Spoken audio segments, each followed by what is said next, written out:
এটা হচ্ছে খাসির মাংসের রেজালা। কালারটা দেখেন কত সুন্দর হয়েছে না। আমার হাতে এই নরম খিচুড়িটা আমাদের বাসার এমনকি আত্মীয় স্বজন হইতে সবাই অনেক বেশি পছন্দ করে। সেই সাথে আজকে একদম ঝরঝরা করে পোলাও চাল রান্না করতেছি। প্রথমে আমি রাইসটা খুব সুন্দর করে ভেজে নিচ্ছি। আমাদের বাসায় না কোনো ভালো মন্দ খাওয়ার জন্য কোনো ওকেশন লাগে না বা কোনো মেহমান আসার প্রয়োজন হয় না। হ্যালো এভরিওয়ান, আসসালামু আলাইকুম।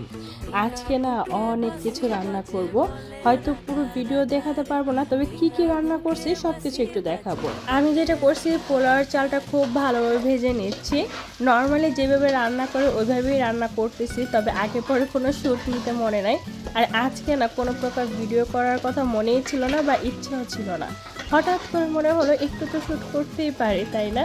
যাই হোক, অন্য একটা হাঁড়ির মধ্যে খিচুড়ি বসাইছি। বিশাল বড় এক হাঁড়ি, ওইটার মধ্যে খিচুড়ি রান্না করব। আমার হাতে খিচুড়িটা সবাই অনেক বেশি পছন্দ করে। আর এই খিচুড়িটা না কিভাবে জানি এত বেশি টেস্টি হয়, সেটা হয়তো আপনাদের বলে বোঝাইতে পারবো না। তো আমি এই যে খিচুড়িটা সুন্দর করে বাগার দিয়ে দিচ্ছি, দেখতেই পাচ্ছেন। আর এই খিচুড়ির মধ্যে স্পেশালি একটা মশলা দিই।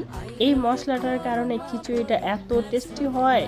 উফ, এখন আমার আবার ইচ্ছে করতেছে খাওয়ার জন্য।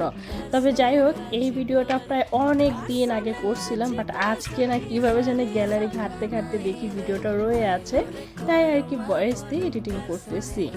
আর অন্য দিক দিয়ে যেটা করছিলাম, খাসির রেজালা রান্না করছিলাম। কালারটা শুধু দেখেন এত সুন্দর হয়েছে দেখতে, আর খেতেও না দারুণ হয়েছিল।